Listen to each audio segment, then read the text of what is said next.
Assalamualaikum warahmatullahi wabarakatuh. Alhamdulillah, alhamdulillahilladzi hadana lihadza wa ma kunna linahtadiya laula an hadanallah. Asyhadu an la ilaha illallah wahdahu la syarikalah wa asyhadu anna Muhammadan abduhu wa rasuluh. Allahumma salli ala sayyidina Muhammad wa ala alihi wa ashabihi wa man tabi'ahu bi ihsan ila yaumil qiyamah. Amma ba'd. Buat langkah yang pertama, marilah kita memanjatkan puji dan syukur kehadirat Allah Subhanahu wa taala, yang mana oleh Allah yang telah membawa kita, yang telah memberikan kepada kita, yaitu berbagai macam-macam nikmat. Di antara nikmat yang paling besar yaitu nikmat iman dan nikmat Islam. Karena dengan kedua nikmat tersebut, Allah jadikan sebab bagi kita semua untuk bisa masuk ke dalam syurganya Allah. Karena orang-orang yang tiada memiliki iman, tiada memiliki Islam, maka orang tersebut tidak berhak untuk masuk ke dalam syurganya Allah.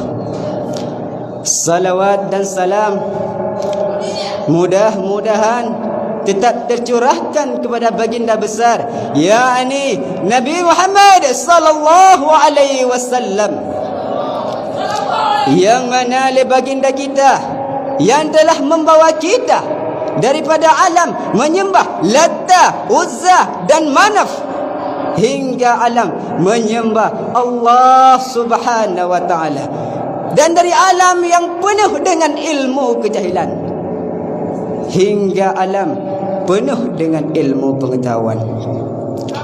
Ta'zim wal ikraman kami yang setinggi-tingginya yaitu kepada ayahanda kita bersama, yakni Abun selaku pimpinan besar Dayah Istiqamatuddin Baul Jannah Serambi Aceh II. Ta'zim wal ikraman kami pula yaitu kepada seluruh dewan guru dan seluruh dewan menteri yang telah menjalankan roda pemerintahan di daerah kita ini. Ta'zim wal ikraman kami pula yaitu kepada seluruh dewan juri yang insya-Allah akan menilai kita dengan seadil-adilnya. Tidak lupa kami ucapkan ribuan terima kasih kepada Tengku Protokol yang telah memberi kesempatan kepada kami untuk menyampaikan sebuah syarahan yang berjudul Ria. Hadirin yang dirahmati oleh Allah, ria merupakan suatu penyakit hati yang bisa menjangkiti semua orang, baik di dalam beramal maupun di dalam perkataan. Karena orang-orang yang berbuat ria, hati orang tersebut sudah rusak dan niatnya menjadi jelek. Karena orang tersebut melakukan amal kebaikan tanpa didasari dengan hati yang ikhlas.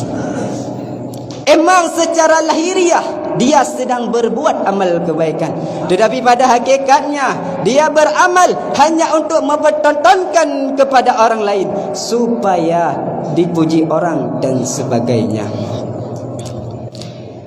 Dalam hal ini Islam memberi peringatan terhadap terjadinya penyakit ria, sebagaimana firman Allah di dalam surat Al-Ma'un ayat 4 sampai 7.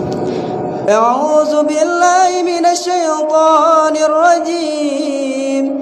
Bismillahirrahmanirrahim. Fawailul lil musallin alladzina hum an salatihim sahun alladzina hum yura'una wa yamna'una al-ma'un.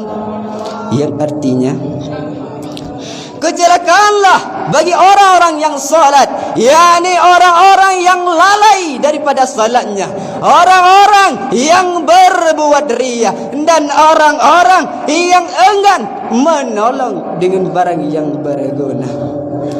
Hadirin yang dirahmati oleh Allah, ayat tersebut memberi peringatan yang keras kepada orang-orang yang berbuat riya.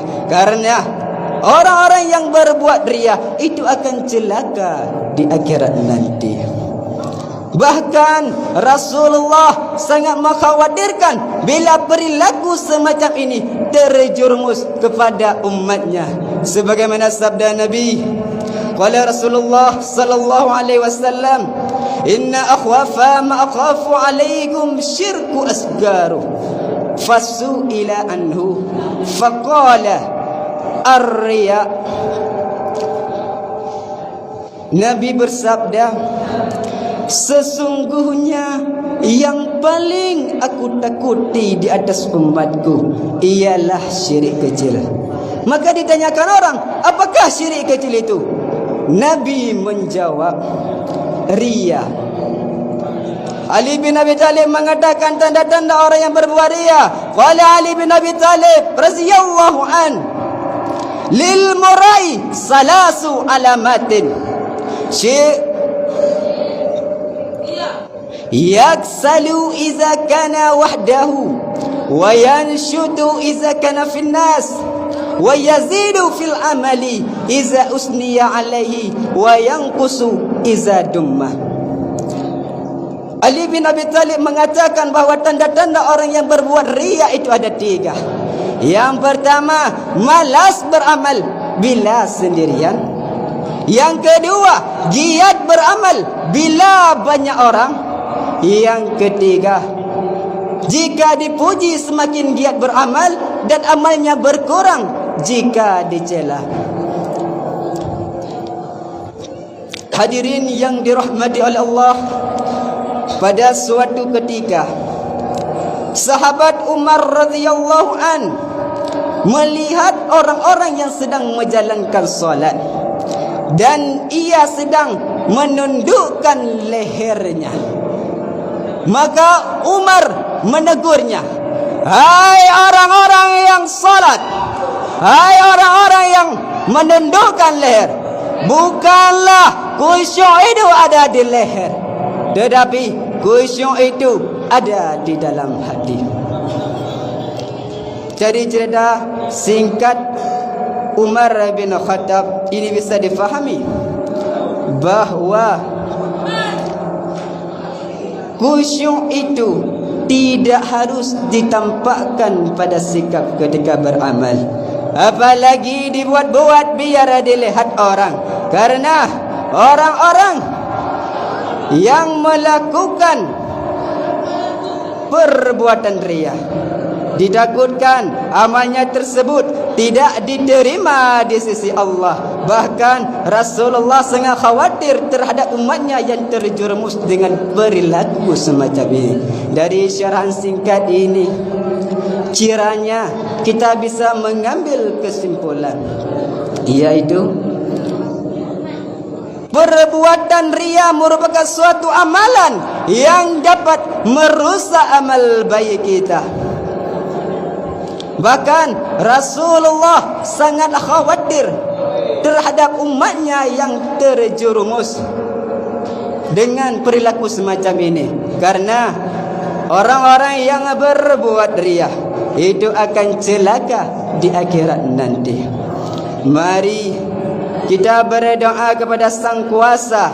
Mari kita berdoa kepada Allah Ta'ala supaya hati kita selalu ikhlas di dalam beramal, sehingga kita semua terhindar dan terbebas daripada sifat riya.